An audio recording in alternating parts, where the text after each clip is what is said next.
கர்த்தருடைய நாமத்திற்கு மகிமை உண்டாவதாக.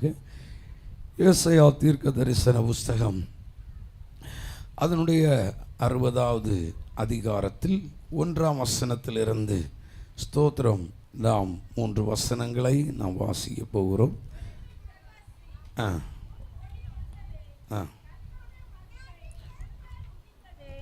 இதோ இருள் பூமியையும் காரிருள் ஜனங்களையும் மூடும். ஆனாலும் உன்மேல் கர்த்தர் உதிப்பார், அவருடைய மகிமை உன்மேல் காணப்படும். உன் வெளிச்சத்தினிடத்திற்கு ஜாதிகளும் உதிக்கிற உன் ஒளியினிடத்திற்கு ராஜாக்களும் நடந்து வருவார்கள். அடுத்த வசனம் கூட, சுற்றிலும் உன் கண்களை ஏறெடுத்து பார், அவர்கள் எல்லாரும் ஏகமாய் கூடி உன்னிடத்திற்கு வருகிறார்கள். உன் குமாரர் தூரத்தில் இருந்து வந்து உன் குமாரத்திகள் உன் பக்கத்திலே வளர்க்கப்படுவார்கள். அப்பொழுது நீ அதை கண்டு ஓடி வருவாய். உன் இருதயம் அதிசயப்பட்டு பூரிக்கும். கடற்கரையின் திரளான கூட்டம் உன் வசமாக திரும்பும். ஜாதிகளின் பலத்த சேனை உன்னிடத்திற்கு வரும். போதும். ஹல்லேலூயா. பிரிய தேவனுடைய பிள்ளைகளே, ஆண்டவர் தம்முடைய ஒரு பெரிய திட்டத்தை தம்முடைய ஜனங்களுக்கு வெளிப்படுத்துகிற பொழுது நான் வாசித்த வசனத்திற்கு கீழாக 7ஆம் வசனத்தின் கடைசியிலே என் மகிமையின் ஆலயத்தை மகிமைப்படுத்துவேன் அப்படின்னு சொல்றார். ஹல்லேலூயா. அவருடைய ஒரு பெரிய திட்டத்தை அவர் தம்முடைய ஜனங்களுக்கு தீர்க்கதரிசியின் மூலமாக வெளிப்படுத்துகிறதை நாம் வாசிக்க முடிகிறது. ஹல்லேலூயா, ஹல்லேலூயா. தோத்திரம். அருமையான தேவனுடைய பிள்ளைகளை, இந்த நாளிலும் கூட சபை வளர்ச்சியும் விசுவாசிகளின் பங்கும் என்கிறதான தலைப்பிலே சில வார்த்தைகளை உங்களோடு கூட நான் பகிர்ந்து கொள்ள விரும்புகிறேன். ஹல்லேலூயா. நல்ல சத்தமாய் சொல்லுங்கள் ஹல்லேலூயா. இங்கே நாம் வாசிக்கும் பொழுது தோத்திரம், உன் வெளிச்சத்தினிடத்திற்கு ஜாதிகளும் உதிக்கிற உன் ஒளியினிடத்துக்கு ராஜாக்களும் நடந்து வருவார்கள். 5ஆம் வசனத்தில் கடற்கரையின் திரளான கூட்டம் உன் வசமாய் திரும்பும். ஜாதிகளின் பலத்த சேனை உன்னிடத்திற்கு வரும். ஆமென், ஹல்லேலூயா. இது ஒரு பழைய ஏற்பாட்டு கால தீர்க்க தரிசன வார்த்தையாக இருந்தாலும் புதிய ஏற்பாட்டின் காலத்தில் ஆண்டவர் இந்த பூமியிலே வந்து ஊழியம் செய்து அவர் பரலோகத்திற்கு ஏறி செல்கிற பொழுது தோத்திரம், அவர் இந்த பூமியிலே விட்டு சென்ற அநேக தீர்க்க தரிசனங்கள் அவர் சொன்னபடியே நிறைவேறினது, நிறைவேறிக்கொண்டே வருகிறது. அல்லேலூயா சொல்லுங்கள். 2000 ஆண்டுகளுக்கு முன்பதாக பெந்தகோஸ்தே நாளிலே பரிசுத்த ஆவியானவர் இறங்கின அன்று முதலாக தோத்திரம் இன்று வரையிலும் உலகமெங்கிலும் தேவனுடைய திட்டம் இந்த ஏசாயா 60ஆம் அதிகாரத்தில் தீர்க்க தரிசனமாய் உரைக்கப்பட்டபடியே உலக நாடுகளில் எங்கிலும் அது நிறைவேறி கொண்டுதான் வருகிறது. ஹல்லேலூயா. புதிய ஏற்பாட்டில் அப்போஸ்தலர் காலத்திலே ஆவியானவர் சபையில் இறங்கின பொழுது அப்போஸ்தலர் 9:31 சொல்லுகிறது, சபைகள் வளர்ந்து பெருகினது. ஹல்லேலூயா. அப்போஸ்தலர் 2:47 சொல்கிறது, ரட்சிக்கப்படுகிறவர்களை கர்த்தர் அனுதினமும் சபையிலே சேர்த்து கொண்டு வந்தார். அப்போஸ்தலர் 5:14 சொல்கிறது, திரளான புருஷர்கள் கர்த்தரிடத்தில் சேர்க்கப்பட்டார்கள். ஆமென், ஹல்லேலூயா. அப்போஸ்தலர் 11:21 சொல்கிறது, அநேக ஜனங்கள் கர்த்தரிடத்தில் திரும்பினார்கள். அப்போஸ்தலர் 19:20 சொல்கிறது, கர்த்தருடைய வசனம் விருத்தி அடைந்து எல்லா ஜாதி ஜனங்களையும் மேற்கொண்டது. ஹல்லேலூயா, ஹல்லேலூயா. ஆமென், ஆமென். தேவனுடைய சபை என்பது சாதாரணமானது அல்ல. ஆமென், ஹல்லேலூயா. இந்த பகுதியிலே, இந்த தக்கலையிலே இந்த ஊழியம் ஆரம்பிக்கப்படுகிற பொழுது ஸ்தோத்திரம், ஆண்டோடைய கிருபையினாலே ஸ்தோத்திரம், நம்முடைய ஸ்தாபனம், இந்த பூரண சுவிசேஷ பெந்தகோஸ்தே ஸ்தாபனம் தொடங்கும் பொழுது 3 விதவைகளோடும் 2 விசுவாசிகளோடும் தொடங்கப்பட்டது. ஆமென், ஹல்லேலூயா. இந்த சபையும் 2 விதவைகளும் சில ஆத்துமாக்களோடும் துவங்கப்பட்ட ஒரு ஊழியம். ஹல்லேலூயா. அவர் வாக்கு கொடுத்தார், நான் இன்று முதல் உங்களை ஆசீர்வதிப்பேன் சொன்னார். தோத்திரம். அதன்படியே கர்த்தர் நம்மை இம்மட்டும் ஆசீர்வதித்து வருகிறார். ஏன்னா சபைக்கு தலைவர் அவர். நாம் எல்லாரும் அவருடைய சரீரத்தினுடைய அவயவங்கள். அவர் எதனால்? பரிசுத்த ஆவியினாலும் வேத வசனத்தினாலும் அவருடைய பலத்த கிரியைகளினாலும் அவர் தேவனுடைய சபையை கட்டி எழுப்புகிற தேவனாய் இருக்கிறார். ஹல்லேலூயா. பெந்தகோஸ்தே நாளிலே பரிசுத்த ஆவியானவர் இறங்கின பொழுது தோத்திரம் அங்கே நடைபெற்ற பல காரியங்களை பார்க்கும் பொழுது சபை என்பது மற்றவர்களை திரும்பி பார்க்க வைக்கிறது. சபை என்பது அநேக புறஜாதி ஜனங்களை தன் பக்கமாய் இழுத்து கொள்கிறது. சபை என்பது தேவனுடைய வல்லமையை தன் கிரியைகளினாலே தேசத்தில் வெளிப்படுத்துகிறது. மாத்திரமல்ல, சபை என்பது நரகவழி செல்கிற அநேகரை பரலோகத்துக்கு நேராய் வழி நடத்துகிறது. சபை என்பது தேசத்தில் இருக்கிற அநேக இருள்களை துரத்தி அடித்து தன் பிரகாசத்தினாலே தேசத்தை நிரப்புகிறது. இருளில் இருக்கிற ஜனங்கள் வெளிச்சத்தை கண்டார்கள் என்று சொல்லப்பட்டபடி சபையானது ஒரு பெரிய மாற்றத்தை சமுதாயத்திலே உருவாக்கி கொண்டிருக்கிறது. ஆமென், ஹல்லேலூயா. அது இந்திய தேசத்திலும் உலக நாடுகளிலும் அந்த பெரிய ஒரு தாக்கம் இருந்து கொண்டுதான் இருக்கிறது. நம்ம சபையிலிருந்து ஒரு மிஷனரி சபையாக அஸ்ஸாம் போராப்ஜானில் ஒரு ஊழியத்தை முதலாவது தத்தெடுத்தோம், தாங்க ஆரம்பித்தோம். இந்த நாட்களிலே அந்த பஞ்சாயத்தில் இருக்கிற 80% வாக்காளர்கள் நம்முடைய சபையின் விசுவாசிகளாக இருக்கிறார். ஹல்லேலூயா. அந்த பஞ்சாயத்து தலைவரை தீர்மானிக்கும் பொறுப்பு நம்முடைய விசுவாசிகளுக்கு. அந்த பஞ்சாயத்தில் ஒரு தீர்மானம் போட வேண்டுமானால் நம்முடைய பாஸ்டர்கிட்ட கேட்காம தீர்மானம் செய்ய முடியாது. ஹல்லேலூயா. ஏன் சொல்றேன்னா, இது ஒரு மூலையில மாத்திரமல்ல, உலகமெங்கிலும் நடக்க வேண்டியது என்பது தேவனுடைய தீர்க்க தரிசனம். அது ஆதி நாட்களிலே நடந்தது. இன்றைக்கும் சபை அப்படிப்பட்ட தரிசனத்தோடு செயல்படுமானால் நிச்சயமாக கர்த்தர் நம்மை கொண்டதை செய்ய வல்லவராய் இருக்கிறார். ஹல்லேலூயா, ஹல்லேலூயா. ஸ்தோத்திரம். ஆண்டவர் நியாயாதிபதிகள் 6ஆம் அதிகாரம் 14ஆம் வசனத்திலே ஸ்தோத்திர கிதியோனை பார்த்து சொல்றாரு, பராக்கிரமசாலியே கர்த்தரனோடு கூட இருக்கிறார். உனக்கு இருக்கிற பலத்தோடு என்ன செய்? போ. இனி ஒரு எக்ஸ்ட்ரா பலம் உனக்கு வேண்டியதில்லை. உனக்கு ஏற்கனவே என்ன இருக்குது? பலம் இருக்குது. ஆமானா இல்லையா? ஹல்லேலூயா. ஸ்தோத்திரம். ஊழியர்களாக விசுவாசிகளாக இருக்கிறவர்கள் நமக்குள்ளே தேவன் அதற்கேற்ற பலனை, சக்தியை, வல்லமையை தந்திருக்கிறார் என்று நாம் விசுவாசித்தால் நம்மை கொண்டு கர்த்தர் பெரிய காரியங்களை செய்வார். அந்த கிதியோனுக்கு கதை சொன்னப்போ அவனோ பயந்து ஒளிச்சு போயிருந்து வார்கோதுமையை அவன் சேகரித்து கொண்டிருந்தான். ஆனால் இப்போ வார்த்தையை கொடுத்தான், சில அடையாளங்களை கேட்டான், காட்டினார். அவன் தீவிரமாய் புறப்பட்டு போனான். அநேக பலிபீடங்களை, தோப்புகளை தகர்த்தான், அழித்தான். ஆமென், ஹல்லேலூயா. அன்பு தேவனுடைய பிள்ளைகளை, ஏசாயா 52:1 சொல்கிறது, எழும்பு சீயோனே, உன் வல்லமை என்ன செய்து கொள்? சொல்லுங்க, தரித்துக்கொள்.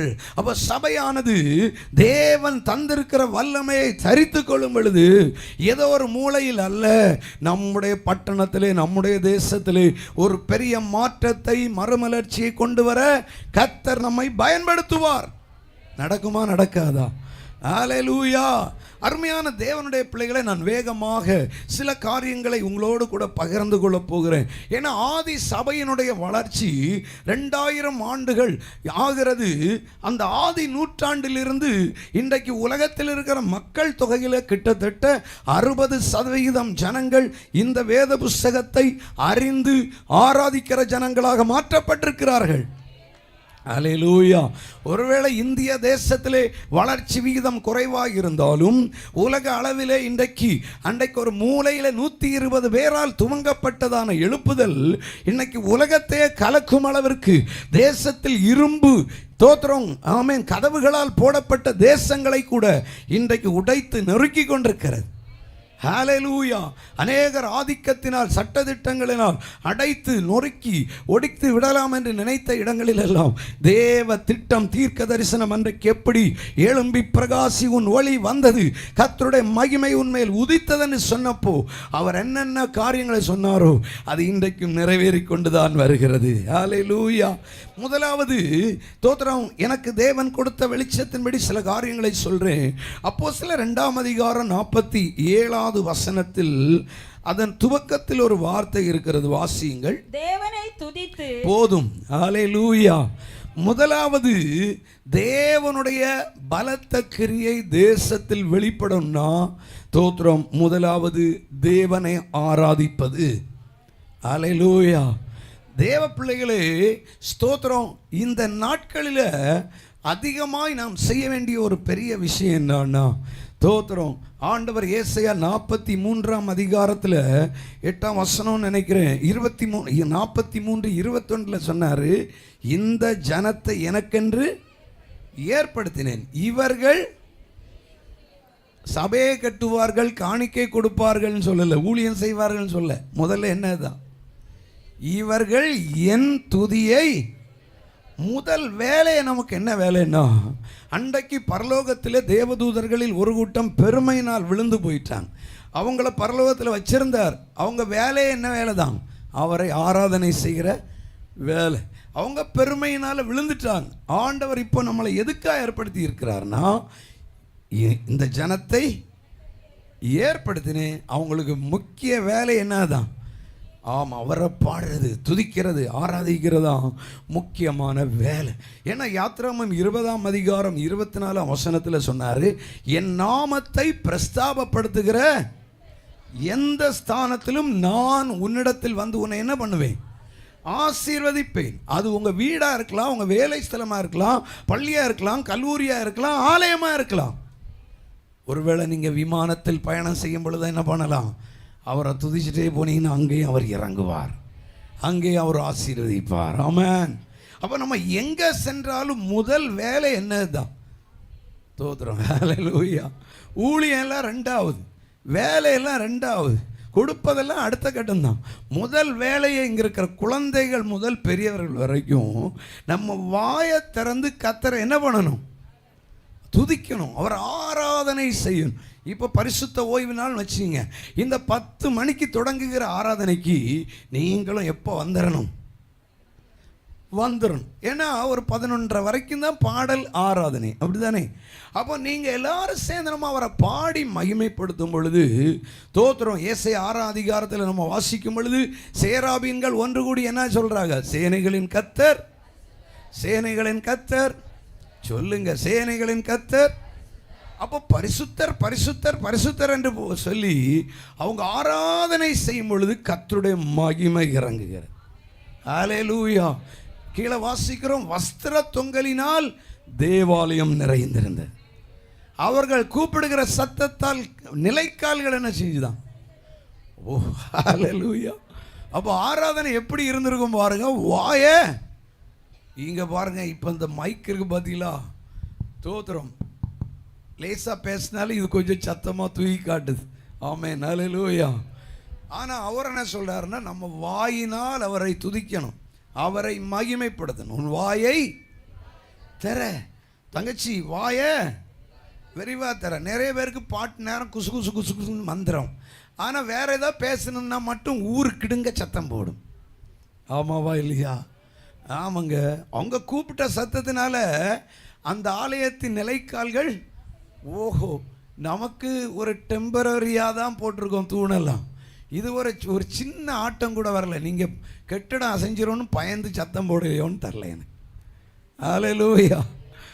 எனக்கு என்ன சொல்கிறேன்னா, ஆவியானவர் சொல்கிறாரு, நம்ம அவரை மகிமைப்படுத்துவதற்காக அழைக்கப்பட்டிருக்கிறோம்.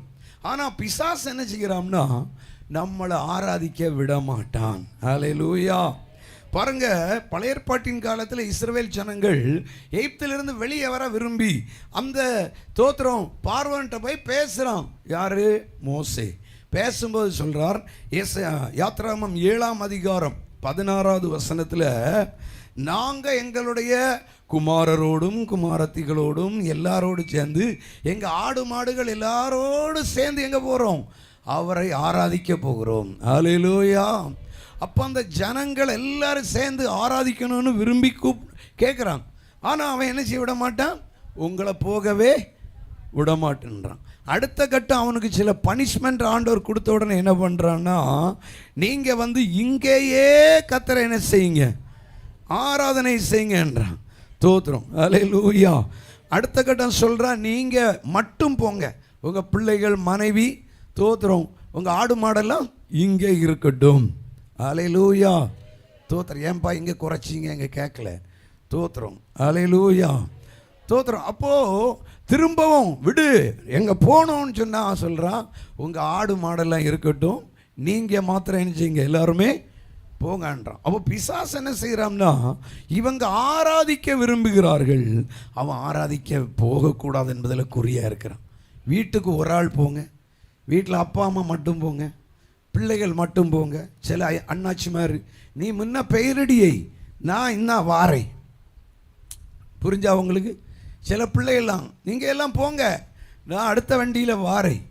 அப்போ எங்கள் ஏகதேசம் முக்கால் ஆராதனை முடிஞ்சிடும். முதல்ல தான் முழங்கால நிற்க சொல்லலாம், பிற சப்ப கிடந்துக்கிடலாம் போய். அல்லேலூயா. அப்போது என்ன விஷயம்னா, நம்ம யோசிக்கணும், நம் மூலம் தேவன் மகிமைப்படும் பொழுதுதான் அவர் மகிமையினால் சபையை நிரப்புவார். நம் மூலம் தேவன் மகிழும் பொழுதுதான் அவருடைய பிரசன்னம் சபையை நிரப்பும். அப்போது அங்கே பெந்தகோஸ்தே நாளில் பெருங்கூட்டம் ஓடி வருது. காரணம் என்னன்னா, அவங்க அபிஷேகத்தில் நிரம்பி சத்தம் போட்டு அந்நிய பாஷையில் ஆண்டவரை மகிமைப்படுத்துகிறத பார்த்தப்போ தோத்தர் எல்லாரும் ஓடி வரான்.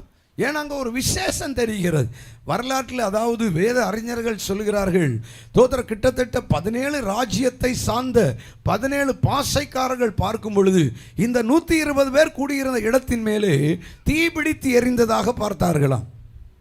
என்ன பார்த்தாங்க?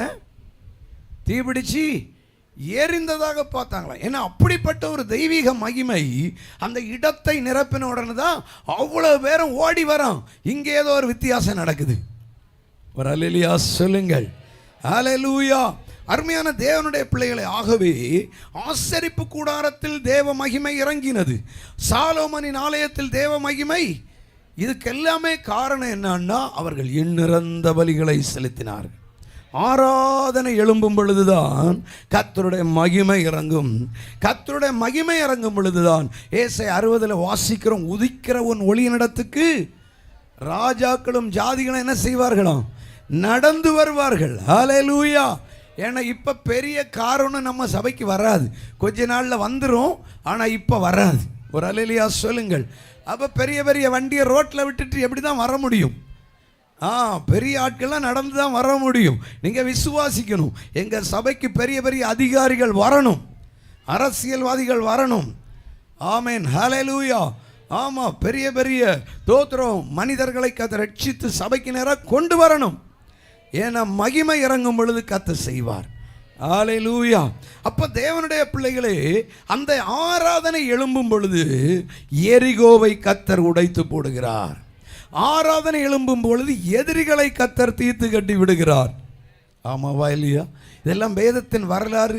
நேரம் இல்லாததுனால நான் வேகமாய் கொண்டு செல்கிறேன். தெய்வ பிள்ளைகள், அப்போ முதலாவது நம்முடைய ஆசை விருப்பம், தோத்திர கடற்கரை திரளத்தினை ஜனம் வரணும், மந்தை பெருகுகிறது போல பெருகணும், பலத்த ஜாதிகள் வர வேண்டுமானால் முதலாவது குழந்தைகள் கூட, தோத்திரம் வாலிபர்கள் கூட என்ன செய்யணும்? ஹலோ, சத்தமாக சொல்லுங்க. ஆண்டவர் ஆராதிக்கணும், மகிமைப்படுத்தணும். எல்லாரும் முழங்கால நிற்கும் போது பாடும்போது முக்காடு போட்டு தூங்கப்படாது. அல்லேலூயா. ஆமாம், தோத்திரம். ஏன்னா நீ தூங்கினால் எதிரி களை விதைச்சிருவோம். அல்லேலூயா சொல்லுங்கள். அப்போ நம்ம அந்த சேரில் உட்கார்ந்து இருக்கிற ஐயாமார் அம்மாமார் கூட நீங்கள் அப்படியே சாஞ்சி உட்காந்தீங்கன்னா உங்களுக்கு என்ன வந்துடும்? மேலே ஃபேன் காற்று. நம்ம பாருங்கள், எல்லா இடத்த மாதிரி கிடையாது. அங்கேருந்து குழு குழு புதிய காற்று, இங்கிருந்து வெளியே போகிறதுக்கு ஒரு வழி ஆக உங்களுக்கு உள்ள நல்ல சுகம். நிறைய பேர் சீட்டு பிடிக்கும் போதே எதுக்கு கீழே தான் உட்காந்துடுறாங்க. ஆமாம், வந்து இருந்து கொஞ்ச நேரத்தில் நம்ம அப்படியே 3ஆம் வானத்துக்கு பேரது மாதிரி. அல்லேலூயா. ஆமாம், நீங்கள் தூங்கிட்டு போனீங்கன்னா எதிரி என்ன போட்டுருவானா? களைய விதைச்சிருவானா. அப்போது நம்ம என்ன பண்ணணும்னா, தோத்திரம் கத்தரை பாடணும். யாராவது கேட்பான், யோ எல்லாவனும் மெதுவாக தானே பாடுற ஆராதிக்கிறான், உங்களுக்கு மட்டும் என்னன்ட்டு. ஆவி உள்ளவன் ஆர்ப்பரித்து தான் ஆராதிப்பான், ஆவி இல்லாதவன் சைலண்டாக போவான். ஆமாவா இல்லையா? அல்லேலூயா. நாங்கள் உயிரோடு இருக்கிறவரை உயிரோடு ஆராதிக்கிறோம். இங்கே சத்தம் போட்டால் பிரச்சனை இல்லை, வெளியே போட முடியுமா? முடியாது. ஹல்லேலூயா. அப்போ முதலாவது நம்முடைய ஆராதனையில் ஒரு டெவலப் வர வேண்டும், ஒரு இம்ப்ரூவ்மெண்ட் வர வேண்டும், ஒரு முன்னேற்றம் வர வேண்டும், ஒரு வளர்ச்சி வரணும். உண்மைதான்னா சத்தமாக வரல இல்லையா சொல்லுங்கள். பரவாயில்ல, நீங்கள் ஆமோதித்ததற்காக நன்றி. அடுத்த வாரத்தில் நாளையிலிருந்து ஒவ்வொரு கூட்டத்திலையும் உங்கள் ஆராதனையில் ஒரு முன்னேற்றத்தை காண்பேன் என்று விசுவாசிக்கிறேன். ஆமாவா இல்லையா? ஹல்லேலூயா, ஹல்லேலூயா. இரண்டாவதாக அப்போஸ்தலர் 1:14 பெந்தகோஸ்தே நாளுக்காக காத்திருந்ததான தோத்திரம் அங்கே கூடியிருந்த ஜனங்கள் அவர்கள் பேதுருவின் தலைமையிலே செய்த ஒரு முக்கியமான வேலையை வாசிக்கலாம். அங்கே இவர்கள் எல்லாரும் ஸ்திரீகளோடும் இயேசுவின் தாயாகிய மரியாளோடும் அவருடைய சகோதரரோடும் கூட ஒருமனப்பட்டு ஜெபத்திலும் வேண்டுதலும் தரித்திருந்தார்கள். போதும். இரண்டாவது ஜெபம், ஜெபத்தில் வளர்தல். ஜெபத்தில் அந்த அளவில் ஜெபத்தில் வளர்தல்னு போடுங்க. ஆமென், ஹல்லேலூயா. தோத்திர தேவனுடைய பிள்ளைகளே, அவங்க பரிசுத்தாவி வரதுக்கு முன்னாலேயே அவங்க உட்கார்ந்து என்ன பண்ணிட்டு இருந்தாங்களாம்? என்ன பண்ணிட்டு இருந்தாங்க? இப்போ இயேசு பரத்துக்கு ஏறி போய் அவர் 40 நாள் எல்லாருக்கும் உயிரோடு இருக்கிறேன்னு காட்சி கொடுத்தார். அப்போ மேலே போயாச்சு. 50ஆம் நாளிலே பெந்தகோஸ்தே நாள். அப்போ இடைப்பட்ட 10 நாள்லேயும் அவங்க என்ன வேலை தான் பண்ணிக்கிட்டு இருந்தாங்க சொல்லுங்க? அவர்கள் ஒரே ஜெபம். தோத்திரம், அவர் சொன்ன வாக்குத்தத்தம் நிறைவேற வேண்டுமே. ஹல்லேலூயா. அடுத்த வசனத்தில் கரெக்டாக நம்பர் 120 பேர் ஏறக்குறைய. அவங்களுக்கு ஒரே ஆசை, என்ன வரணும்? ஆவியானவர் இறங்கணும். ஆமாவா இல்லையா? ஹல்லேலூயா. தோத்திரம், உண்மையாகவே இன்னைக்கு நம்ம ஒவ்வொரு கூட்டத்துக்கு முன்னால் ஒரு பைபிள் ஸ்டடி, ஒரு துதி ஆராதனை, ஒரு மிஷினரி ஜெபம், ஒரு உபவாஸ் கூட்டம், ஒரு சபை ஆராதனை, இதுக்கு முன்னாலேயே உட்கார்ந்து வந்திருந்து ஆவியானவர் இறங்க வேண்டும் என்கிற ஆசையோடு ஜெபிக்கிறவர்கள் இருப்பார்களானால் அங்கே எளிதாக ஆவியின் நிறைவை பார்க்க முடியும். ஆமாவா இல்லையா? ஹல்லேலூயா. இப்போ சனிக்கிழமை தோறும் தோத்திரம் ராத்திரி துதி ஆராதனை முடிந்த உடனே சகோதரர்கள் ஜெபம், வாலிபர் ஜெபம், அடுத்த கட்டம் பெண்கள் ஜெபம் 12 மணி வரைக்கும் இங்கே நடந்து கொண்டிருக்கிறது. ஹல்லேலூயா. அப்போ இது போன்ற ஜெபங்கள் பெருக பெருக, நான் சொல்கிறேன், நைட்டு வர முடியாத அம்மாமார் 1 ஹவருக்கு முன்னால் வந்து உட்கார்ந்து என்ன பண்ண முடியும் சொல்லுங்க? ஜெபிக்க முடியும். ஏன்னா ஆதி சபையார் ஆவியின் நிறைவை பெறுவதற்காக இதுவரை அவங்க பரிசுத்தாவியை பார்த்தது கிடையாது, அந்நிய பாஷை பேசினது கிடையாது. ஆவியானவர் வந்தால் என்ன நடக்கும்னு இதுவரை எக்ஸ்பீரியன்ஸ் அவங்களுக்கு இல்லை. ஆனாலும் கர்த்தர் சொல்லிட்டு போயிட்டாரு அப்படின்னு வந்து உட்கார்ந்து 120 பேர் ஜெபத்திலும் வேண்டுதலும் என்ன பண்ணிட்டு இருக்கிறாங்க? தரித்திருந்தார்கள். ஹல்லேலூயா. அப்போ அந்த ஆவியின் நிறைவோடு அவங்க எதிர்பார்த்து காத்திருந்ததுனால அங்கே ஆவியானவர் இறங்கினார். அதனால தான் பல தேசத்தின் ஜனங்கள் திரும்பி பார்த்தார்கள், பல ஜாதி ஜனங்கள் ஓடி வந்தார்கள். உண்மையா இல்லையா? தேவனுடைய வல்லமை சபை தேசத்துக்கு வெளிப்படுத்தணும்னா ஆவியானவர் தேவை. ஆமாவா இல்லையா? ஹல்லேலூயா. அப்ப அப்படிப்பட்ட காரியங்கள் நடக்கணும். அப்போஸ்தலர் 4:24 அங்கே பிரச்சனைகள் வந்த பொழுது அவர்கள் ஏகமாய் ஒரு மனமாய் கூடி என்ன பண்ணாங்க? போராட்ட ஜெபம். 31ஆம் வசனம் வரைக்கும் வாசிக்கும் பொழுது பயங்கரமான ஒரு ஜெபம். ஹல்லேலூயா. 31ஆம் வசனம் இப்படி சொல்கிறது. 4:31 அவர்கள் எல்லாரும் ஜெபித்த பொழுது அவர்கள் கூடியிருந்த இடம் என்ன செஞ்சுதான்? அசைந்தது. அவர்கள் எல்லோரும் பரிசுத்த ஆவியினால் நிரப்பப்பட்டார்கள். ஹல்லேலூயா, ஹல்லேலூயா.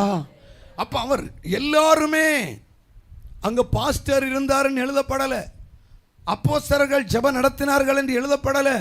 அவர்களுக்கு ஒரே ஆசை, எதிர்ப்புகள் வருகிறது, போராட்டங்கள் வருகிறது. இதன் நடுவில் என்ன செய்யலாம்? நாம் ஒருமனப்பட்டு ஜெபிப்போம். ஹல்லேலூயா, ஹல்லேலூயா. யார் வராங்களோ வரலையோ, அக்கா வராங்களோ மைனி வராங்களோ, தோத்திரம் அக்கா நீ போறீன்னா நானும் வரேன். ஹல்லேலூயா. நமக்கு ஒரு ஆவியின் ஏவுதல் உண்டாகுமானால் இன்றைக்கு எவ்வளோ பிசாசினுடைய எதிர்ப்பு, மனித போராட்டங்கள், இவைகளெல்லாம் தாண்டி வருவதற்கு இந்த ஜெபந்தான் காரணமாய் நமக்கு இருக்கிறது. ஹல்லேலூயா, ஹல்லேலூயா. கடந்த நாட்களில் நம்முடைய மிஷனரிகளை பிடித்து சிறையில் போட்டு 37 நாட்கள் அடைத்து வைத்திருந்தார்கள். தோத்திரம் 37ஆம் நாளிலே வெளியே வந்தார்கள். ஆனால் கடந்த மாதம் 2 மிஷினரிகளை தோத்திரம் கன்னியாஸ்திரிகளை ஜெயிலில் அடைச்சப்போ தோத்திரம் பாராளுமன்றம் நடுநடுங்கினது, சட்டமன்றங்கள் கிடுகிடுங்கினது, தெருவீதிகளெல்லாம் பயங்கரமான ஆர்ப்பாட்டம், உலக நாடுகளிலெல்லாம் விடுவி விடுவி என்று போராட்டம். நமக்கு இதில் ஒரு % கூட ஒரே ஒரு காரணம், ஜெபம். ஹல்லேலூயா. பேதுரு சிறையில் இருக்கும் பொழுது சபையார் என்ன பண்ணாங்களாம், அந்த ஜெபம் தூதனை அனுப்பி வெளியே கொண்டு வந்தது. நம்முடைய மிஷினரிகள் மேல் போடப்பட்ட வழக்குகள் பல செக்ஷனில் வெளியே வர முடியாதது. இவர்களை விட லகுவான செக்ஷனில் இருக்கிறவங்க இன்னும் வெளியே வரலை. ஆனால் இவங்க வெளியே வந்து கிருபையினால் 6 மாதம் 7 மாதமா ஊழியத்தை திரும்ப செய்கிறாங்க. காரணம் என்ன? சபையார் ஏகமாய் ஜெபித்தார்கள். ஹல்லேலூயா. தோத்திரம் தேவ பிள்ளைகளே, ரோமர் 15:32 தோத்திரம் பவுல் சொல்லார், நான் போராடுவது போல நீங்களும் ஜெபத்தில் என்னோடு என்ன செய்யுங்கள், போராடுங்கள். ஹல்லேலூயா. அந்த போராட்டமான ஜெபம் எந்த உலக பிரகாரமான அரசியல்வாதிகளுடைய ஆதரவோ எந்த வெளிப்படையான போராட்டமோ இல்லாதபடிக்கு தேவன் பலத்த கிரியைகளை செய்து வெளியே கொண்டு வர காரணமாய் அமைந்தது. ஆமென். ஹல்லேலூயா. தேவ பிள்ளைகளே, பழைய ஏற்பாட்டின் காலத்திலும் யாத்திராகமம் 17ஆம் அதிகாரம் 10 முதல் 12 வாசிக்கும் பொழுது மோசே மலை உச்சியில் இருந்து கைகளை உயர்த்தி ஆண்டவருடைய நாமத்திலே அவன் உட்கார்ந்து இருக்கிற பொழுது இஸ்ரவேல் ஜனங்கள் ஜெயித்தார்கள். அவன் கை தளர்ந்த பொழுது இஸ்ரவேலர் தோற்று அமலேக்கியர் மேற்கொண்டார்கள். ஹல்லேலூயா. அங்கே வாசிக்கிறோம், அவன் கைகளை தாங்க ஒரு ஊரும் மாரோன்னு 2 பேர் போய் உட்கார்ந்து அவன் கைகளை 2 கைகளையும் தாங்கின பொழுது அந்த கை உயர்ந்திருந்தது. எப்ப ஊழியக்காரன் கை உயர்ந்திருக்கிறதோ அப்பொழுது தேவ ஜனத்துக்கு வெற்றி. எப்பொழுது கை தளருகிறதோ அங்கே புறஜாதி எதிராளிக்கு வெற்றி. அப்ப நமக்கு ஒரே ஒரு குறிக்கோள், ஜெபத்தில் தாங்க வேண்டும், அவர்களோடு சேர்ந்து யுத்தம் செய்ய வேண்டும். ஹல்லேலூயா. ஹல்லேலூயா. நெகேமியாவின் புத்தகம் 4ஆம் அதிகாரம் 13ஆம் வசனத்தை வாசிக்கும் பொழுது அங்கே சன்பல்லா, தொபியா, கேஷம் இன்னும் பல எதிராளிகள் அலங்க கட்ட கூடாதபடிக்கு திட்டமிட்டு கூட்டங்கூடி அவர்கள் சதி செய்து கொண்டிருக்கும் பொழுது அங்கே அந்த நெகேமியா என்ன பண்றாராம், அவர்கள் குடும்பமாக ஜனத்தை என்ன பண்ணியிருக்கார், கொண்டு நிறுத்தியிருக்க. அந்த வசனத்தை வாசியுங்கள். அப்பொழுது நான் அலங்கத்துக்கு பின்னாக இருக்கிற பள்ளமான இடங்களிலும் மேடுகளிலும் பட்டயங்களையும் ஈட்டிகளையும் வில்லுகளையும் பிடித்திருக்கிற ஜனங்களை குடும்பமாக நிறுத்தினேன். அதை நான் பார்த்து எழும்பி பிரபுக்களையும் அதிகாரிகளையும் மற்ற ஜனங்களையும் நோக்கி, அவர்களுக்கு பயப்படாதிருங்கள், நீங்கள் மகத்துவமும் பயங்கரமான ஆண்டவரை நினைத்து உங்கள் சகோதரருக்காகவும் உங்கள் குமாரருக்காகவும் உங்கள் குமாரத்திகளுக்காகவும் உங்கள் மனைவிகளுக்காகவும் உங்கள் வீடுகளுக்காகவும் யுத்தம் பண்ணுங்கள் என்று. போதும். ஹல்லேலூயா. என்ன செய்யுங்கள், யுத்தம் பண்ணுங்கள். யாருக்காக? நீங்க யாருக்கும் பயப்படாம பட்டயங்கள், ஈட்டிகள், வில்லுகளை எல்லாம் பிடிச்சிட்டு குடும்பமாக நின்று தோத்திரம் உங்களுக்காக. உங்கள் சகோதரர் இந்த ஆலயத்தில் வர எல்லாருமே யார் தான் சொல்லுங்க? சகோதரிகள் யார் தான்? இவங்க தான். ஒரு ஆள் சாட்சி சொல்லுது, அழுது ஒரு குடும்பத்தில் பிரச்சனை, ஆபத்து, வியாதி, இங்கே சோத்திரம் பண்ணிட்டு விட்டுறோம். குடும்பமாக நீங்கள் பட்டயத்தை, ஈட்டிகளை, வில்லுகளை பிடித்து தேவ சமூகத்தில் நீங்கள் எங்கிருந்தோ ஜெபிக்கிற ஜெபம் குடும்பங்களிலே பெரிய வெற்றியை கொண்டு வருகிறது. முடிந்தால் ஆலயத்தில் வந்து தேவ சமூகத்தில் ஜெபிக்கிற பொழுது அங்கே எதிராளி எழும்ப முடியாதபடிக்கு மாபெரும் வெற்றி. அதை 4ஆம் அதிகாரம் 16-17 வாசிக்கும் பொழுது அங்கே என்ன சொல்றாருன்னா, வேலைக்காரர்கள் பாதி பேர் வேலை செய்தார்கள், பாதி பேர் ஈட்டிகளையும் பரிசைகளையும் வில்லுகளையும் கவசங்களையும் பிடித்து நின்றார்கள். ஹல்லேலூயா. 17ஆம் வசனத்தில் ஒரு கையில் வேலை மறுகையில் ஆயுதம். ஆமென். ஹல்லேலூயா. அப்ப அன்றைய தினத்திலேயே அலங்கம் 52 நாட்களுக்குள்ளே கட்டி முடிக்கப்படுகிறது என்றால் அதற்கு மிக மிக முக்கிய காரியம் அதுதான். சொல்லுங்க, யுத்தம். என்ன யுத்தம்? வில்லுகளையும் பட்டயங்களையும் ஈட்டிகளையும் பிடித்து கொண்டு நிற்கிற குடும்பங்கள். பாதி பேர் வேலை, பாதி பேர் என்ன பண்ணிட்டு இருக்கிறாங்க? கையில் ஆயுதம், ஜெபம். ஹல்லேலூயா. வேலை செய்யும் போதும் பாதி வேலை பாதி ஜெபம். அதான் ஈஸியா வெற்றி கிடைத்தது. இல்லைன்னா அவன் போட்ட திட்டத்துக்கு அவங்க அலங்கம் கட்டி இருக்க முடியாது. அல்லேலூயா. தெய்வ பிள்ளைகள், அப்படியானால் நம்முடைய ஆராதனை பெரிய வெற்றியை கொண்டு வரும், ஜெபம் ஒரு மகா பெரிய வெற்றியை கொண்டு வரும்.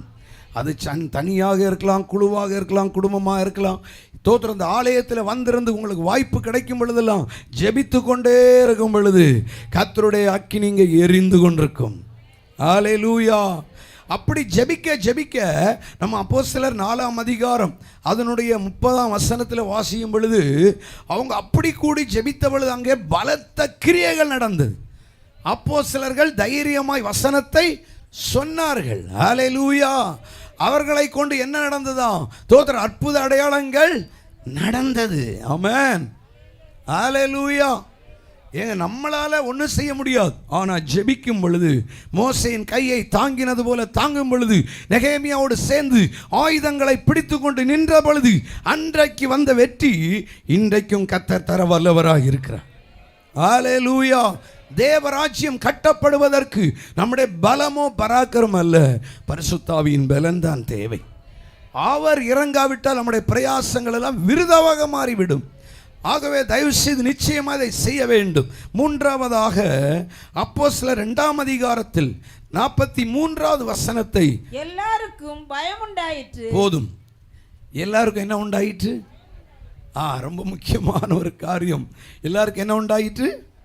பயம் உண்டாயிற்று. அப்போஸ்தலர் 5:11 வாசியுங்கள். சபையார் எல்லாருக்கும் இவைகளை கேள்விப்பட்ட மற்ற யாவருக்கும் மிகுந்த பயம் உண்டாயிற்று. போதும். அல்லேலூயா. அங்கே பயம் உண்டாயிற்று, இங்கே சொல்லுங்கங்க. முதல்ல பயம் உண்டாயிற்று, இப்போ மிகுந்த பயம் உண்டாயிற்று. ஸ்தோத்திரம். அல்லேலூயா. பாருங்க, பரிசுத்த ஆவியானவர் அசைவாடுகிற ஒரு காலம். அங்கே வாயினால இவங்க சொன்ன போய் தோத்திர பேதுரு கேட்கிறாரு, நீங்கள் பரிசுத்தாவியினிடத்தில் போய் சொல்லும்படி சாத்தான் உன் இருதயத்தை. அல்லேலூயா. ஒரு பொய் சொன்னாலும் அடி விழுந்துட்டு, ஒரு திருட்டு பண்ணாலும் அடி விழுந்துட்டு. அல்லேலூயா. அப்போ ஜனங்களுக்குள்ளே பயம் உண்டாயிற்று. இப்போ அடியை பார்த்தப்போ மிகவும். அல்லேலூயா. அப்போ மூன்றாவது தேவன் ஒரு கிரியை செய்யணும்னா சபை பரிசுத்தமாக இருக்க வேண்டும், சபை பயபக்தி உள்ளதாக இருக்க வேண்டும். ஏன்னா பயத்துடனே கர்த்தரை, நடுக்கத்துடனே கழிவுறுங்கள். சபையின் அலங்காரம் என்ன? இங்க இருக்கிற தோரணைகளா? இங்க இருக்கிற பெயிண்டா? இங்க இருக்கிறதான ஸ்கிரீனா? இல்ல இல்ல. 93ஆம் சங்கீதம் 5 சொல்றாரு, பரிசுத்தமானது நித்திய நாளாக தேவனுடைய ஆலயத்தின் அலங்காரம் பரிசுத்தமே. எந்த சபை பரிசுத்தமானதா இருக்கிறதோ அந்த சபையிலே கர்த்தருடைய மகிமை இறங்கும். அல்லேலூயா. தேவனுடைய பிள்ளைகளே, நம்முடைய வாழ்க்கையில எப்போதும் உண்மை பேசுவோம்.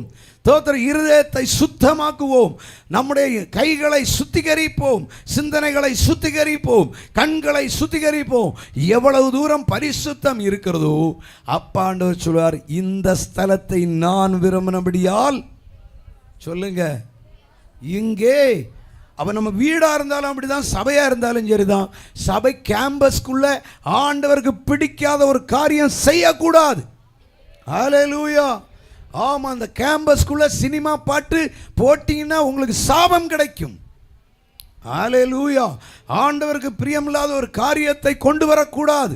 ஏன்னா தேவனுடைய ஆலயத்தை ஒருவன் கெடுத்தால், சொல்லுங்க, தேவன் அவனை, இஸ்ரவேல் ஜனங்கள் பயணம் செய்யும் பொழுது ஒரு ஆகானி நிமித்தம் முழு இஸ்ரவேலும் எளிதாய் ஜெயிக்க வேண்டிய ஆயில போய் 36 பேர் செத்து போயிட்டாங்க.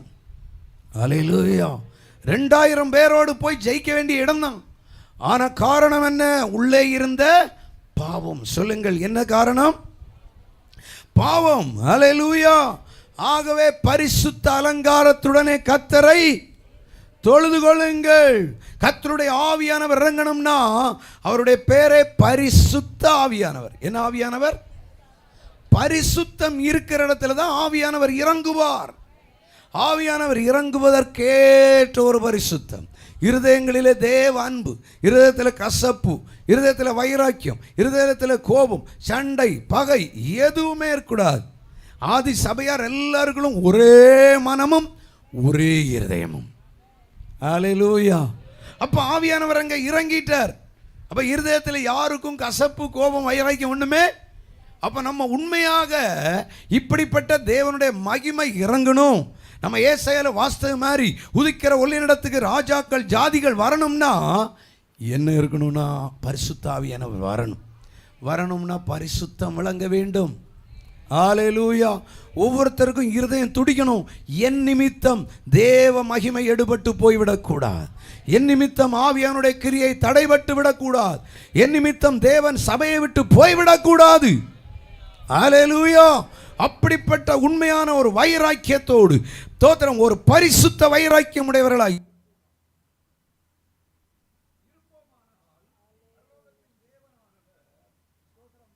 காரியங்களை நம்முடைய வாழ்க்கையில செய்வார். ஹல்லேலூயா, ஹல்லேலூயா. தேவனுடைய பிள்ளைகளே, ஆகவே முதலாவது தேவனை ஆராதிப்பதில் ஒரு டெவலப்மெண்ட், உற்சாகம், ஒரு வளர்ச்சி. ஹல்லேலூயா. ஆதி சபை தோத்திரம் விருத்தி அடைந்து வளர்ந்தது. அப்போஸ்தலர் 9:31 அப்படி தானே படித்தோம். அது கடைசி வார்த்தை என்ன செய்கிறது? வளர்ந்து பெருகினது. நான் சொல்வேன், ஆராதனையில் வளர்ந்து பெருகுவதாக. அல்லேலூயா. தோத்திரம் ஜெபத்தில் வளர்ந்து பெருகுவதாக, பரிசுத்தத்தில் வளர்ந்து பெருகுவதாக. கடைசியாக ஒரு காரியத்தை சொல்லி நான் நிறுத்த விரும்புகிறேன். அருமையான தேவனுடைய பிள்ளைகளை, அப்போஸ்தலர் 8ஆம் அதிகாரம் அதனுடைய 4வது வசனத்தை வாசிக்கும் பொழுது, போனவர்கள் எங்கும் திரிந்து சுவிசேஷ வசனத்தை பிரசங்கித்தார்கள். போதும். பிரியமான தேவனுடைய பிள்ளைகளே, ஸ்தோத்திரம், 4வதாக ஒரு முக்கியமான பணி சபைக்கு கொடுக்கப்பட்டிருக்கிறது. அவர் அப்போஸ்தலர் 1:8 சொன்னார், பரிசுத்த ஆவி வருவார், பரிசுத்த ஆவி வரும் பொழுது நீங்கள் பலனடைந்து நன்றாய் தூங்குவீர்கள். அல்லேலூயா. பரிசுத்த ஆவி உங்களிடத்தில் வரும் பொழுது நீங்கள் பலனடைந்து சொல்லுங்க, எருசலேமிலும் சமாரியாவிலும் பூமியின் கடைசி பரியந்தம் சாட்சிகளாய் இருப்பீர்கள் என்றார். போதும். அல்லேலூயா. தோத்திரம். இன்னைக்கு ஒரே அபிஷேகம், ஒரே துள்ளிச்சாட்டம், ஒரே அந்நிய பாஷை எல்லாம் இருக்கு. ஆனா இந்த 4 காரியம் எங்க நடக்கு? அல்லேலூயா. ஒரு அல்லேலூயா சொல்லுங்கள். இன்னைக்கு சுய உதவிக்குழுக்கு ஆள் சேர்க்கணும்னா 20 பேர் வந்தா நமக்கு 20 லட்சம் குழுவுக்கு கிடைக்கும். அல்லேலூயா. வீடு வீடா போய் நேரத்தை போக்கி இருந்து குழுவுக்கு ஆள் சேர்ப்பாங்க. அல்லேலூயா. மேக்கா மண்டபத்தில் சன்ஷைனில் ஓணம் தள்ளுபடி பாதி விலையில் பேப்பரில் பார்த்தாக்கா போமா. அல்லேலூயா. இப்படி என்ன விளம்பரம், என்ன ஆள் சேர்ப்பு. அல்லேலூயா. ஆண்டவர் சொல்றார், பரிசுத்த ஆவி வரும்பொழுது நீங்கள் பலனடைந்து எனக்கு சாட்சியா இருங்க, என்னை பற்றி பேசுங்க. உங்களுக்கு நான் என்ன செஞ்சிருக்கேன் அதை சொல்லுங்கள். அல்லேலூயா. தேவ பிள்ளைகளே, அந்த சபையாரை பாருங்க. அந்த வசனத்துக்கு கீழே அப்போஸ்தலர் 8ஆம் அதிகாரம் கீழே வாசிங்கன்னா 5 முதல் வாசிக்கும் பொழுது, பிலிப்பு அந்த பட்டணத்துக்குள்ள போய் வசனத்தை பிரசங்கிக்கிறான். 7ஆம் வசனம், அநேகரிலிருந்து அசுத்தாவிகள் மிகுந்த சத்தத்தோடு கூப்பிட்டு அவர்களை விட்டு புறப்பட்டது. அநேக திமிர்வாதக்காரரும் சப்பானிகளும் குணமாக்கப்பட்டார்கள். அந்த பட்டணத்தில் மிகுந்த. இந்த பிலிப்பு எந்த பைபிள் காலேஜில் படித்தாரு? அக்கா, இந்த பிலிப்பு எந்த பைபிள் காலேஜில் படித்தாருன்னு? இயேசு கிறிஸ்துவுக்கு பைபிள் காலேஜ். ஓகே. பரிசுத்த ஆவியானவர் தான் பாடம் நடத்தி இருக்கார். ஆமாவா இல்லையா? அல்லேலூயா. இன்னைக்கு நிறைய பேருக்கு ஒரு கேள்வி, நான் என்ன பேசுவேன், எனக்கு ஒன்றும் தெரியாது, எனக்கு திக்குவாயும். அப்படி சொன்னவங்களை கொண்டு தான் கர்த்தர் பெரிய காரியம் செஞ்சாரா இல்லையா? இங்க பிலிப்போ பாருங்க, தோத்திரம் பிரசங்கம் பண்ணிட்டு இருக்கும் போதே பேய் ஓட ஆரம்பிச்சிட்டு. ஏன்னா ஏற்கனவே மார்க் 16ஆம் அதிகாரம் 17ஆம் வசனத்தில் சொல்லியிருக்கிறார், விசுவாசிக்கிறவர்களால் நடைபெறுகிற. நீங்க என்ன பண்ணுவீங்க? பிசாசுகளை ஆமா, வியாதியஸ்தர்களை கர்த்தர் கொடுத்த அதிகாரம். இதுக்கு நீ வண்டி பிடிச்சு ஆள் கொண்டாரணுமா? ஹலோ, ஒரு அல்லேலூயா சொல்லுங்கள். நான் சொல்றேன், நம்ம எழும்பி அடுத்தவர்களுக்காக ஜெபித்து பேயை துரத்தும் போது நம்ம எல்லைகளில் பிசாசு வரமாட்டான். நம்ம நிறைய பேருக்கு ஒரு பயம், ஏசு நாமத்தினால போன்னு சொன்னா ஒருவேளை ராத்திரி சங்க பிடிச்சிருவானோ. அவன் ஏற்கனவே தோற்று போனவன். அவனுடைய அதிகாரத்தை இயேசு சிலுவையில் ஆணி அடிச்சிட்டார். அவனால் ஒன்றும் பண்ண முடியாது. ஆமாம், பிலிப்பு அப்படியே சுவிசேஷத்தை அறிவிக்கிறாரு. அந்த காலம் பாடு நிறைந்த காலம். ஏன்னா ஏற்கனவே தோத்திரம் பயங்கர குழப்பம், நிறைய பிரச்சனைகள். அதில் சிதறி திரிந்தவர்களில் ஒருவர் தான் யாரு? பிலிப்பு. அதானே படிச்சீங்க. அவர் பிரசங்கம் பண்ணும் பொழுதே அற்புதம் நடக்குது, அதிசயம் நடக்குது, வியாதிகள் குணமானது. அவர்கள் இயேசுவை விசுவாசித்தார்கள். ஹல்லேலூயா, ஹல்லேலூயா. அருமையான தேவனுடைய பிள்ளைகளே, அவன் கந்தாகையின் மந்திரிக்கு ஸ்நானம் கொடுக்கும் பொழுது கூட அவர் நினைச்சுக்கிறார், ரதத்தில் அவர் தான் பைபிள் படிச்சுட்டு இருக்கான், விளக்கம் தெரியல, போய் உட்கார்ந்து பேச ஆரம்பிச்சாரு. ரதத்தில் இருந்து இறக்கி ஞானஸ்நானம் கொடுத்து அனுப்பிவிட்டார். ஹல்லேலூயா. நான் சொல்றேன், வாஞ்சை உள்ளவனுக்கு வாசல் திறக்கும், விரும்புகிறவனுக்கு ஆத்துமாவை கர்த்தர் வாயில கொண்டு கொடுப்பார். நடக்குமா நடக்காதா?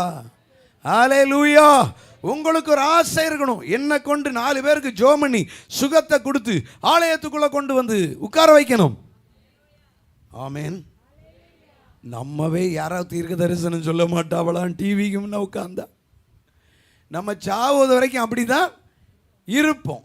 மத்தேயு 25ஆம் அதிகாரத்தில் ஆண்டவர் என்ன சொன்னார்?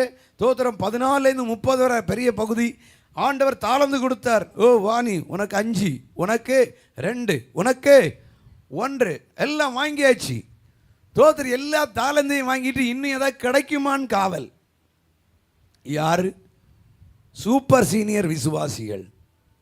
ஒரு அல்லேலூயா சொல்லுங்கள். வியாதியை சுகமாக்க, பிசாசை துரத்த ஏற்கனவே நமக்கு அதிகாரம் கர்த்தர் கொடுத்திருக்கிறாரு. நம்ம 50 வருஷம் 60 வருஷம் இயேசுவை ஆராதிச்சுட்டு திரும்ப யாராவது எனக்குள்ள இருக்க பேய விரட்டுவாங்கன்னா நம்மளை மாதிரி கோழைகள் யார் உண்டு? உண்டா இல்லையா? இருக்கா இல்லையா? ஒரு அல்லேலூயா சொல்லுங்கள். ஏன் பைபிளில் விசுவாசிகளுக்கு ஆண்டவர் அடையாளத்தை அற்புதத்தை நடப்பிக்கும்படி அதிகாரம் கொடுத்திருக்கார். ஆனால் தந்த தாளந்து ஒரு நாள் வந்து கேட்டாரா இல்லையா? கேட்டா, யோ நீ 5 வாங்கின, எதுக்கு பயன்படுத்தின? 2, 1 வா. நான் சொல்றேன், இந்த சர்ச்சுக்குள்ள இருக்கிற ஒருத்தரை விட மாட்டார். ஹல்லேலூயா, ஹல்லேலூயா. தோத்திரம். இங்க பாய நோண்டிட்டு இருக்கிற ஜோயலை கூட பிடிப்பார் ஆண்டவர். ஹல்லேலூயா சொல்லுங்கள். உங்க அப்பா எங்க? தோத்திரம். அவன் என்ன பண்ணான்? தோத்திரம். உங்க 2 பேரை பெத்தெடுத்திருக்கிறான். அவன் எத்தனை ஆத்துமாக்களை சம்பாதிச்சான்? ஹல்லேலூயா. ஒவ்வொருத்தரை கேட்டுருவாரு. கேட்பாரா இல்லையா? என்ன பார்க்குறீங்க ஒரு மாதிரி? ஹல்லேலூயா. தாளந்து கிருபையெல்லாம் கொடுத்து உங்களை வெளியே கதை விடுறதுக்காக தந்தாரு. அவருக்காக பேச தந்தார், அவருடைய கிரியை நடப்பிக்க தந்தார், அவருடைய வல்லமை வெளிப்படுத்த தந்தார். அதனால ஒரு நாள் கேட்கும்போது தோத்திரம் ஒழுங்கா இல்லைன்னா தோத்திரம் அந்த 30ஆம் வசனம் சொல்லுகிறது, இந்த பிரயோஜனம் இல்லாதவனை பிடிச்சி எங்க கொண்டு போடுங்க. பாருங்க, புறம்பான இருளிலே தள்ளி போடுங்கள். அங்கே என்ன உண்டு? உண்டு. தோத்திரம். எத்தனை பேர் வேணும்னு கேட்கீங்க? ஏங்க இந்த 30ஆம் வசனம் யாருக்கு வேணும்? உங்களுக்கா? உங்களுக்கு வேணும். ஹல்லேலூயா. ஒழுங்கா தந்த கிருபையை பயன்படுத்தி ஆத்மாக்களை ஆதாயம் பண்ணலைன்னா தூக்கி எங்க போடுவாராம்? இப்போவே கரண்ட் போனால் பேடி அங்கே எப்படி இருக்கும்? தப்பி வரவே முடியாது, அத்தானே விழிக்க முடியாது, யாரையும் கூப்பிட முடியாது, பாஸ்டருக்கு ஃபோன் பண்ணவும் முடியாது, ஏன்னா ஃபோன் வராதுங்க. வரலையா சொல்லுங்கள். அவ என்ன பண்ண போறோம்னா, ஏசாயா 60 சொன்னார், எழும்பி உன் ஒளி வந்தது. ஒழுங்கா ஆராதி, ஒழுங்கா ஜோமன் தோத்திரம், ஒழுங்கா பரிசுத்தமாகு, ஒழுங்கா கர்த்தருடைய வேலையை செய், நடந்து திரி, சோத்திரம் பண்ணி பிரசங்கம் பண்ணி இயேசுவை ஆண்டவருக்காய் ஒரு கூட்டத்தை ஆயத்தப்படுத்துவோம். உண்மையாவே தேவ பிள்ளைகளை, ஒவ்வொரு நிமிஷமும் வட இந்தியாவில் ஆத்துமா அழியுதுன்றோம். உங்க பக்கத்து வீட்டில் அழியலையோ? கூட வேலை செய்கிற ஆத்துமா அழியலையோ? என்ன தங்கச்சி உங்க கூட படிக்கிற பிள்ளைகளை இயேசு ஏத்துக்கிட்டு இருக்கா? என்ன காலேஜ் இன்ஜினியர்? அப்போ நமக்கு கிடைச்ச சான்ஸில் அவங்களுக்கு சொல்ல வேண்டியதை என்ன செய்யணும்? சொல்லணும். எப்படியாவது அவங்கள காப்பாற்றணும், தாளந்துகளை பயன்படுத்தணும். ஒழுங்காக பயன்படுத்தலைன்னா தோத்தர் பிடிச்சி இருட்டில் தள்ளிடுவார். அங்கே போயிருந்து அழுதுற அன்னைக்கு காலத்தை வீணடிச்ச நாட்கள் பொல்லாதவைகளானதால் பிரயோஜனப்படுத்துங்க. பாருங்க, எசேக்கியேல் 37 அதிகாரத்தில் அங்கே 1ஆம் வசனத்தில் வாசிக்கும் போது ஆண்டவர் தீர்க்கதரிசியை காட்டுறார். எல்லாம் உலர்ந்த எலும்புகளாக கிடக்கு. ஆண்டவர் கேட்டார், இதெல்லாம் உயிரிடையுமான்? அவன் சொன்னா, எனக்கு தெரியாது, உமக்கு தான். ஆண்டவர் சொன்னார், நீ பேசு, நான் ஆவியை அனுப்புகிறேன். நீங்கள் பேசினா யாரை அனுப்புவாராம்? ஆவியை அனுப்புவார். உலர்ந்த எலும்புகளாக இருந்தாலும் அசைய ஆரம்பிக்கும். அந்த எலும்புகள் ஒன்றோடு ஒன்று இசைய ஆரம்பிக்கும். அதுக்கு மேலாக நரம்பு வரும், சதைகள் வரும், தோலால மூடுவார், உயிர் உள்ள வரும், கால் உண்டி நிற்கும். சபையே, தேவ ஜனமே, ஐயோ யார்கிட்ட என்ன பேசுறது, யாருக்கா என்ன ஜெபம் பண்றதுன்னு நீங்க அசதியா இருந்தா கர்த்தர் கிரியை செய்ய முடியாது. நேற்று பகல் கூட்டத்தில், நேற்று இரவு கூட்டத்தில் வசனங்களை படித்தோம். நம்ம செய்ய வேண்டியதை செஞ்சா கர்த்தர் செய்ய வேண்டியதை செய்வார். நம்ம பாடி துதிச்சா அவர் யுத்தத்தை தொடங்குவாரே. நம்ம ஐராக்கியத்தோடு நல்லா ஆராதிச்சு ஆண்டவர் சமூகத்தில் வாய்ப்பை பயன்படுத்தி ஜெபித்து தோத்திரம் நம்ம வாழ்க்கையில் இருக்கிற கரைதிரைகளை அப்புறப்படுத்தி ஆண்டவருக்காக எதையாவது ஒன்று செய்யணும். செய்யும் பொழுது கர்த்தர் கிரியை செய்வாருங்க. ஹல்லேலூயா. ஆகவே அன்பான தேவனுடைய பிள்ளைகளே, உலர்ந்த எலும்பு பள்ளத்தாக்கில் எழும்பினது போல ஒரு எழுப்புதலை கர்த்தர் நமக்குள்ளே தருவாராக, நம்முடைய சபைக்குள்ளே தருவாராக. நம்மை கொண்டு நம்முடைய பிராந்தியத்திலே, பட்டணங்களிலே, தீவுகளிலே இருக்கிற ஜனங்கள் மாத்திரமல்ல, நம்மை சுற்றிலும் இருக்கிற நிறைய ஜனங்கள் இருக்கிறார்கள். அவர்களுக்குள் ஒரு எழுப்புதல் வந்து அவர்கள் எல்லாரும் நம்ம வாஸ்தவ மாதிரி கடற்கரை திரளத்தனையாக தோத்திரம் மகிமையை தேடி வருவார்களாக. எல்லாரும் கண்களை மூடி ஜெபிக்கலாமா தேவ சமூகத்திலே? ஆமென், க்ளோரி, ஹல்லேலூயா. இந்த கூட்டத்தில் வந்திருக்கிற அந்த சத்தத்தை கேட்கிற தேவனுடைய பிள்ளைகளை, உங்களை ஒருவரே ஆகில நீங்கள் அற்பமாய் நினைக்க வேண்டாம். உங்களை குறித்து தெய்வத்துக்கு ஒரு நோக்கம் உண்டு. உங்களை குறித்து ஒரு தேவனுக்கு ஒரு திட்டம் உண்டு, தரிசனம் உண்டு. எங்கே ஓடி ஒளிஞ்ச பின்பும் அந்த பேதுரு தேவனை மறுதலித்திருந்தாலும், அவன் பின்மாற்றத்தில் ஓடி ஒளித்திருந்தாலும், ஆமென், அவனை மறுபடியும் கர்த்தர் பிடித்து எழுத்தார்.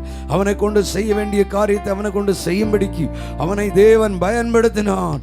அவனே புதிய ஏற்பாட்டுக்கால சபையினுடைய முதல் பிரதிநிதியாக எழுமி நின்று கர்த்தருடைய வைராக்கியமான வார்த்தைகளை பேசினான். 3000 பேர் ரட்சிக்கப்படுவதற்கு அந்த பயந்தாங்கொள்ளியை, அந்த மறுதலித்தவனை, ஓடி ஒளித்தவனை கொண்டு கர்த்தர் கிரியை செய்ய முடியுமானால், தேவ பிள்ளைகளே, முழங்கால் படியிட முடிந்தால் முழங்கால் படியிட்டு அல்லது எழுமி நின்று 2-3 நிமிடங்கள் ஆண்டவரை மகிமைப்படுத்தி ஆண்டவர்கிட்ட சொல்லுங்க, ஆண்டவரை எழும்பி பிரகாசி, உன் ஒளி வந்தது என்று யாருக்கும் அல்ல, நான் எழும்பணும், நான் பிரகாசிக்கணும், நான் இனி நல்லா ஆராதிக்கணும், நான் இனி நல்லா ஜெபிக்கணும், நான் நல்லா என்னை தாழ்த்தி பரிசுத்தப்படுத்த ஒப்பு கொடுக்கணும்.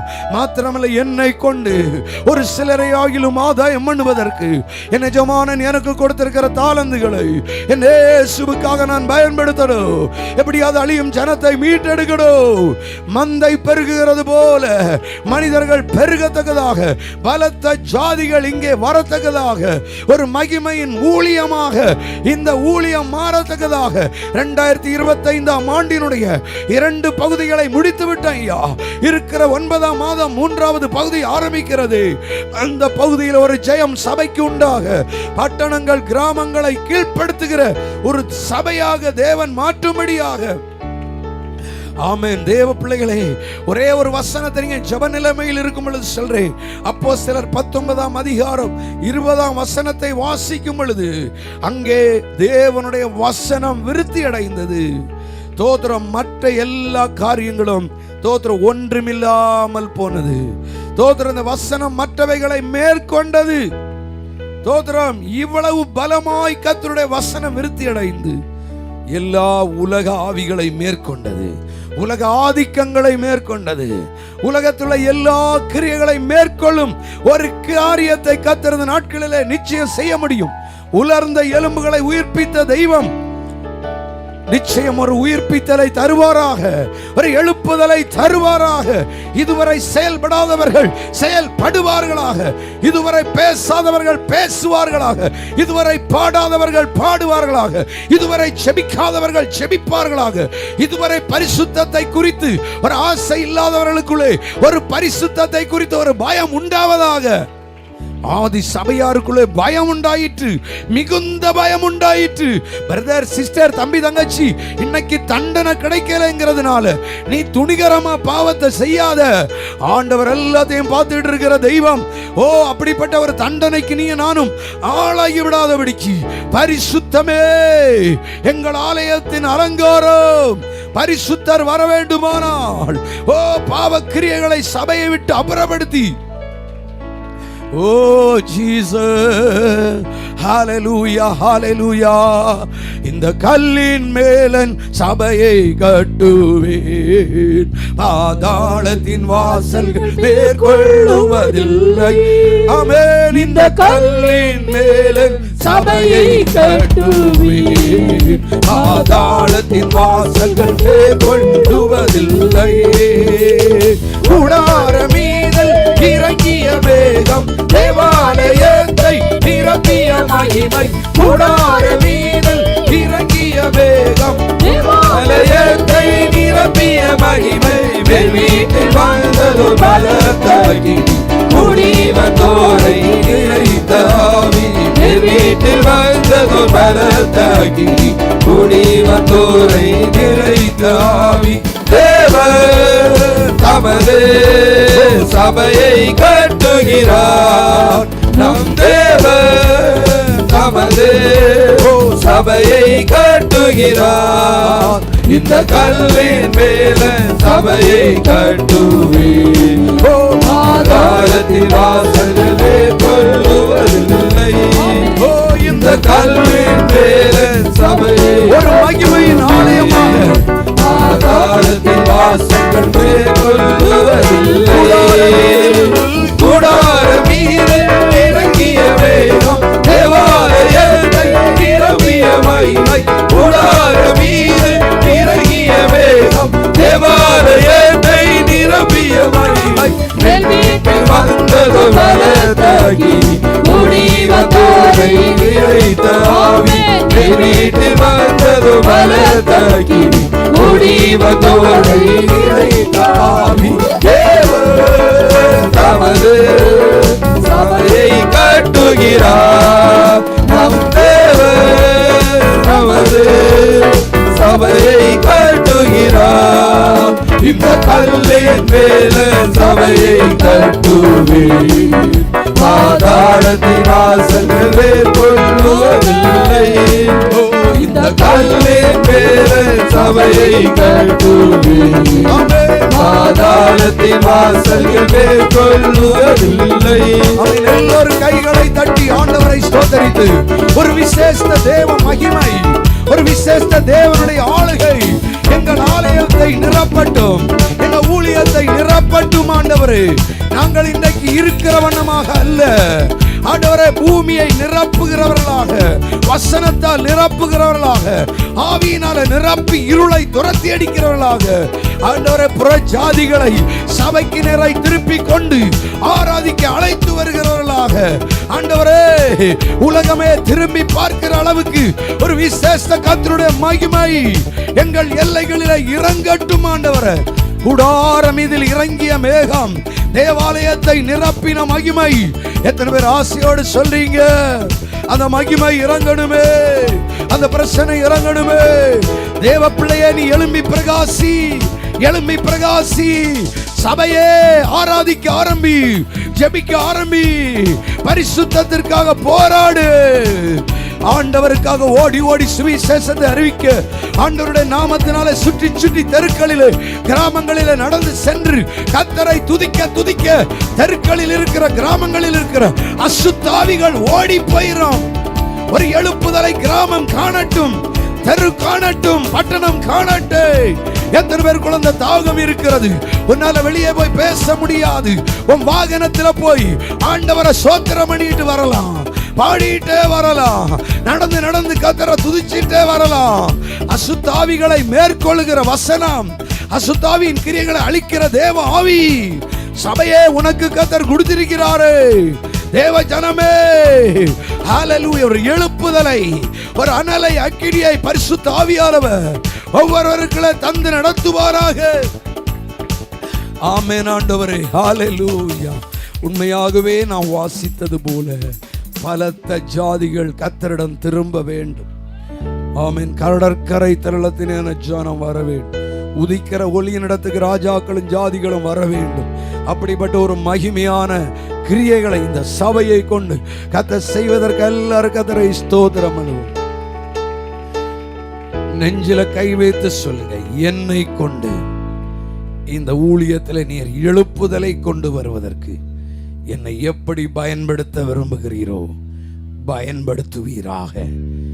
என்னுடைய ஆராதனை இன்னும் வளர வேண்டும், என் ஜெபம் இன்னும் வளர வேண்டும், என் பரிசுத்த வாழ்வு வளர வேண்டும், ஆத்ம பாரத்தோடு நான் செய்கிற ஊழியம் வளர வேண்டும். நான் உமக்காக எதையாவது ஒன்று செய்து உம் மகிமையை காண, அநேகர் பரலோக மகிமையை சுதந்தரிக்க என்னை எடுத்து பயன்படுத்துங்கப்பா. என்னை உபயோகமுள்ள பாத்திரமாய் மாற்றும். பிரயோஜனம் இல்லாத ஊழியக்காரனை புறம்பான இருளிலே போட சொன்னீங்க. அந்த நிலைமை எனக்கு வந்துடக்கூடாதப்பா. கனி கொடாத மரத்தை வெட்டி அக்னியில போட சொன்னீங்க. என்னை ஒரு கனிமரமாய் மாற்றும், பிரயோஜனம் உள்ளவனாய் மாற்றும், பிரயோஜனம் உள்ளவளாய் மாற்றும். ஹalleluya. கைகளை தட்டி கதரை ஸ்தோத்திரம். அன்புள்ள பிதாவே, பரலோக தெய்வமே, ஆசீர்வதிக்கப்பட்ட பகல் ஆராதனை தந்ததற்காய் ஸ்தோத்திரம். இந்த நாளிலும் கூட வந்து பங்கெடுத்த இந்த சத்தத்தை கேட்கிற ஒவ்வொருவருக்காக ஆண்டவரை போற்றுகிறோம். ஒரு தேவனுடைய சபையின் வளர்ச்சியிலே தெய்வ பிள்ளைகளாய் எங்களுக்கு இருக்கிறதான முக்கியமான காரியங்களை நீ சில வார்த்தைகளை கொண்டு வெளிப்படுத்தினீரே, ஸ்தோத்திரம் ஐயா. ஆவியானவர் இந்த வார்த்தைகளை கொண்டு 100 மடங்கு பலனை காண செய்யும். இந்த ஜெயத்தின் ஆண்டினுடைய 3வது பகுதிக்குள்ளே செல்லுகிற பொழுது ஆண்டவரது வசனங்கள் 100 மடங்கு பலனை கொண்டு வருகிறதை காண கிருபை தாரும். ஒருவருடைய இருதயத்தை விட்டாகில் இந்த வசனங்கள் எடுத்து போடப்படாதபடி தங்கள் ஆராதனையில் ஒரு அனலை, அக்னியை, ஜெபத்தில் ஒரு மாபெரும் எழுப்புதலை, பரிசுத்த கிரியைகளின் மேல் ஒரு வைராக்கியத்தை, ஊழியம் செய்ய வேண்டும் என்கிற ஆத்தும தாகத்தை, ஆத்தும பாரத்தை வெளிப்படுத்துகிற, அற்புத அடையாளங்களை நடப்பிக்கிற, பிசாசுகளை துரத்துகிற, வியாதிகளை குணமாக்குகிற, அநேக ஆத்துமாக்களை கிறிஸ்துவனிடம் கொண்டு வருகிற கருவிகளா எடுத்து பயன்படுத்தும். தொடர்ந்து பெரிய காரியங்களை நடக்க இருக்கிற எல்லா ஊழியங்களையும் ஆசீர்வதியும். இயேசுவின் நாமத்தில் பிதாவே. என் ஆத்துமாவே கர்த்தரை ஸ்தோத்திரி, என் முழு உள்ளமே பரிசுத்த நாமத்தை ஸ்தோத்திரி. என் ஆத்துமாவே கர்த்தரை ஸ்தோத்திரி, அவர் செய்த சகல உபகாரங்களை மறவாதே. ஆமென். ஓ தேவனுக்கு மகிமை, தூக்கி எடுத்தார், என்னை தூக்கி எடுத்தார் இயேசு. தாம் கரத்தை நீட்டி ரட்சித்தாரே. ஓ தேவனுக்கு மகிமை. ஓ இயேசுவை நேசிக்கிறேன், மேலும் நேசிக்கிறேன். ஓ அக்கரையில் நான் இன்று அவரை என்று வாழ்த்துவேன். அக்கரையில் நான் இன்று அவரை என்று வாழ்த்துவேன். நம்முடைய கர்த்தராகிய இயேசு கிறிஸ்துவின் கிருபையும் பிதாவாகிய தேவனுடைய அன்பும் பரிசுத்த ஆவியானுடைய ஐக்கிய சிநேகமும் ஆசீர்வாதங்களும் இன்று என்று சதா காலம் நம் அனைவரோடும் சகல பரிசுத்தவான்களோடும் எப்படியாயிலும் சபை பிரகாசிக்க வேண்டும், மகிமையினால் நிரப்பப்பட வேண்டும், இன்றைக்கு இருக்கிறதை பார்க்கலும் பல மடங்கு வளர்ச்சி அடைய வேண்டும் என்கிற ஆசையோடு தீர்மானம் செய்திருக்கிற ஒவ்வொரு தேவனுடைய பிள்ளைகளோடும் ஆண்டவருடைய வருகை மட்டும் தங்கி இருப்பதாக.